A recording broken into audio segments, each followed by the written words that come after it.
imagine that we live in an age of reason, and the global warming alarm is dressed up as science, but it's not science, it's propaganda. There's no direct evidence which links 20th century global warming to anthropogenic greenhouse gases. We're just being told lies. That's what it comes down to. We can't say that CO2 will drive climate. It certainly never did in the past. If the CO2 increases in the atmosphere as a greenhouse gas, then the temperature will go up.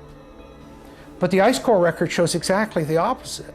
So the fundamental assumption, the most fundamental assumption of the whole theory of climate change due to humans is shown to be wrong. The whole thing stinks. Man-made global warming is no longer just a theory about climate. It is the defining moral and political cause of our age. Campaigners say the time for debate is over. Any criticism, no matter how scientifically rigorous, is illegitimate, even worse, dangerous. But in this film, it will be shown that the Earth's climate is always changing, that there is nothing unusual about the current temperature, and that the scientific evidence does not support the notion that climate is driven by carbon dioxide, man-made or otherwise. Everywhere you are told that man-made climate change is proved beyond doubt, but you are being told lies.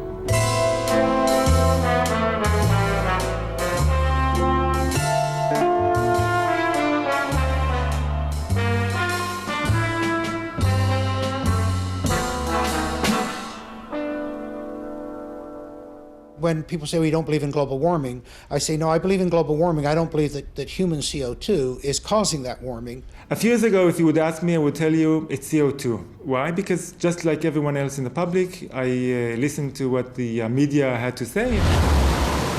Each day, the news reports grow more fantastically apocalyptic.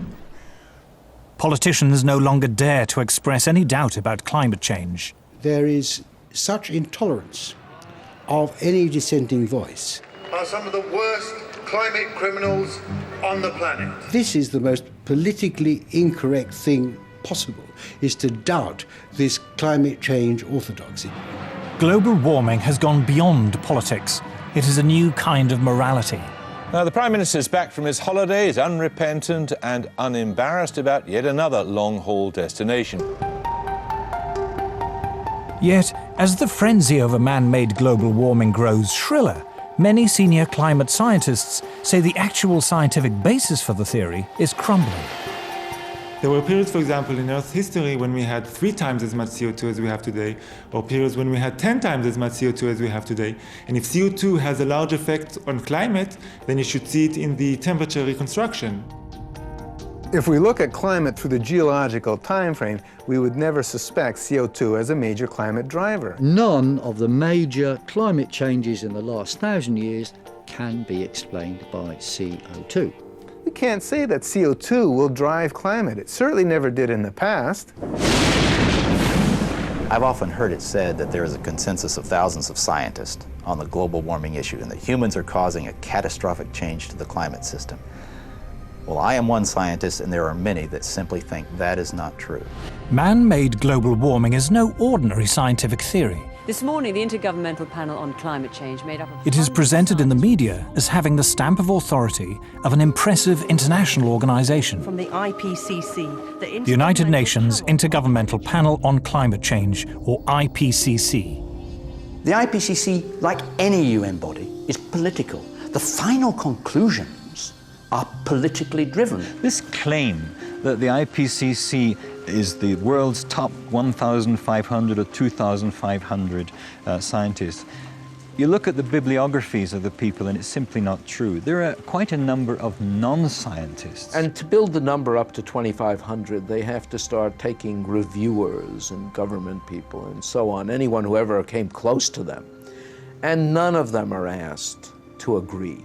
Many of them disagree. Those people who are specialists but don't agree with the polemic and resign, and there have been a number that I know of, they are simply put on the author list and become part of this 2,500 of the world's top scientists. People have decided you have to convince other people that since no scientist disagrees, you shouldn't disagree either. But that, whenever you hear that in science, that's pure propaganda. This is a story of how a theory about climate turned into a political ideology. See, I don't even like to call it the environmental movement anymore, because really it is a political activist movement, and they have become hugely influential at a global level. It is the story of the distortion of a whole area of science. Climate scientists need there to be a problem in order to get funding. We have a vested interest in creating panic, because then money will flow to climate science. There's one thing you shouldn't say, and that is, this might not be a problem. It is the story of how a political campaign turned into a bureaucratic bandwagon. Fact of the matter is that tens of thousands of jobs depend upon global warming right now. It's a big business. It's become a great industry in itself. And if the whole global warming farrago collapsed, there'd be an awful lot of people out of jobs and looking for work. This is a story of censorship and intimidation.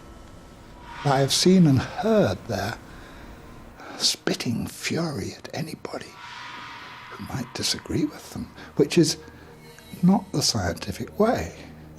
It is a story about Westerners invoking the threat of climatic disaster to hinder vital industrial progress in the developing world. One clear thing that emerges from the whole environmental debate is the point that there's somebody keen to kill the African dream, and the African dream is to develop. The environmental movement has evolved into the strongest force there is for preventing development in the developing countries. The global warming story is a cautionary tale of how a media scare became the defining idea of a generation. The whole global warming business has become like a religion. And people who disagree are called heretics. I'm a heretic. The makers of this program are all heretics.